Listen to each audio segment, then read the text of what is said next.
a very good facility in Hilo and a very good facility in Kona, and then we have this wonderful facility in Waimea, North Hawaii, each of which has different resources and different focus, but this new bill allows you, if I'm not mistaken, regionally or as both regions, to come up with some kind of relationship more formal with them. And I think that they will be, as a private hospital, be less reticent about forming a partnership with our state hospital system, because they see that that's kind of the train track that we're heading down.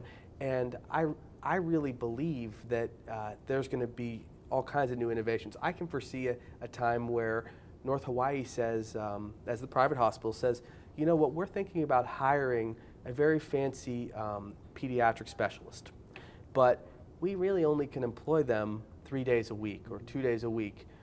Would you guys benefit from sharing that position 20%? We'll help them come to Hilo. We'll help them come to Kona for consultations, but we're a little too remote to pay a full salary and all that team. And we, as Big Islanders, we might see incredible new expansion of services if people don't have that isolated, I'm in my silo of healthcare. Yes. And I'm hopeful that that's one of the things that this bill allows us to do and also makes you guys feel comfortable doing. Yes. But you'll have to tell us. I think that's important.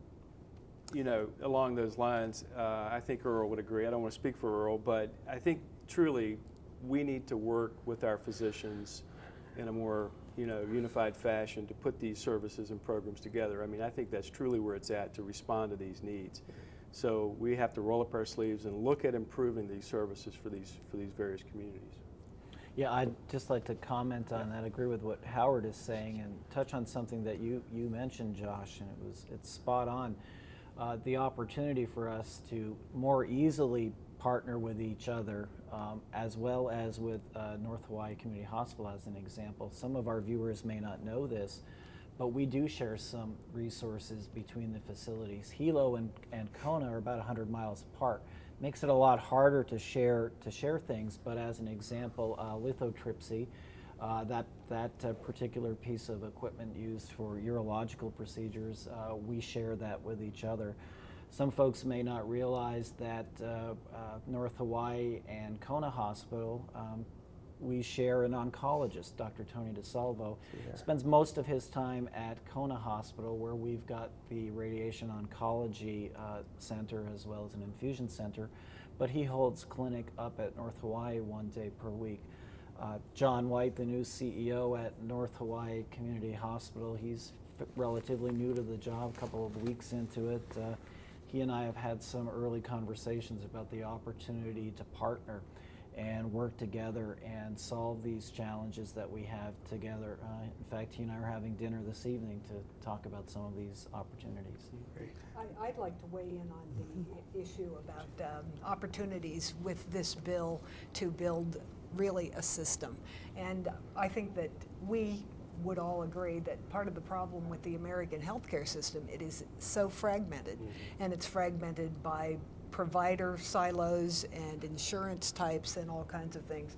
And so I really think that this is a very important foundation to allow us all to be working together, hospital to hospital, private provider to hospital, and among each other, and with the community health centers as well. And I think that this is a very important step forward. I am really looking forward to that. Well, heck, on that issue, I mean, just very briefly, in Pahala Hospital, they already have a small clinic, which is not one of our health centers set up, but they have opportunities for collaboration. In Kohala, I live literally between the hospital and a community health center, which are about 30 meters on either side. And it's to not utilize that kind of partnership, whether it's sharing information, sharing doctors or nurses, it seems sometimes crazy to me that we don't take these opportunities. So I think that maybe we've all been waiting for a signal that it's okay to begin. I know it's a complicated system. That God help us with this American healthcare system, with billing this and insurance company that. But I think we're going to see in the next 5 years, maybe Hawaii will lead the way in some of these partnerships, and maybe it will translate into these ideas being used on the mainland, because there's going to be a shortage of healthcare providers, and there's going to be a shortage of money for healthcare, for sure, nationally and in Hawaii. So if we don't start doing these things, we won't be able to take care of everybody. And the crisis on the Big Island is a perfect place to start. Yeah. This is really an opportunity for us to all be improving the system. Right. Well, you know, I really like the idea about this integrated healthcare service kind of model. And so tell me how we can help with that, or is there an appropriate role for the legislature to play, not only between your relationships, but you know, there's also the Native Hawaiian health community programs and the long-term care facilities. So, you know, if we really want to think big picture at this point, how can we help with that? Do we try to convene all of you to talk about how we can, you know, what obstacles there might be, or what positive aspects we need to emphasize? I think that would be a very important role for you. You certainly are influential with all of us out in the community, and to convene us and to ask us to work together and to find out if there are barriers to doing just that, how we overcome them. So convening is an important role. I would agree. I think I think there's a summit coming soon, or some kind of panel discussion with some expert, maybe presenters would be a good forum to get some ideas out in the open. And so, yeah, I think we need to continue to educate, look for ways to sensitize the communities to the issues and to the needs, but then to also have that, you know, discussion about where we should go and come up with some real good plans together. Mm-hmm. Well, let me ask you this though, then.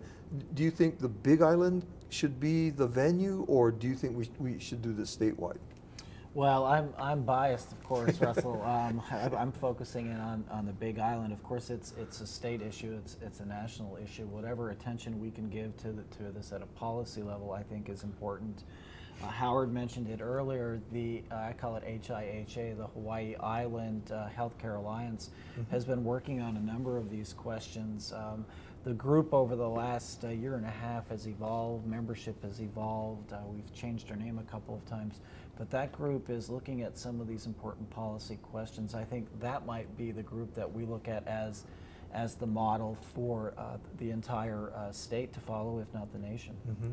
But that's Hawaii Island, yeah? Correct. So maybe is that more feasible? We start with the island. It seems like, you know, geographically we're so large, and there seems to be such a diversity within our rural communities, and it seems like there's a wide variety of healthcare services being provided. So, you know, how do we integrate all of that into, you know, a real functional unit? I think is the question. Yes, I think Beth was going to say the same thing. Managing the continuum of care is an incredible challenge. She said it earlier, the healthcare is so fragmented. Mm-hmm. You've got to go to different providers or different locations depending on which stage of your illness you're in, or what type of illness that you have. That's a real challenge for people to understand how complicated that is. Mm-hmm. Senator, I would be remiss if I didn't bring up the family practice residency program, just to mention real quick that it's moving ahead. As you know, the funding was not there last year, but the hospital has agreed to step up and continue to provide what's needed to get this going. It's a two-part program, for example. We first want to get the clinic up and running, and then after we get a certain number of volume, and then we get faculty, we'll be able to set up the residency program. But I just encourage everyone to be mindful of the need for physicians on our Big Island. And once we get them here, it's going to be essential to do all we can to support them to stay. And with that becomes reimbursement, the reimbursement that needs to be addressed for the physicians, particularly. So that's maybe a can of worms on one aspect, but it's something that needs to be addressed. Well, I think that's a common denominator, though, actually.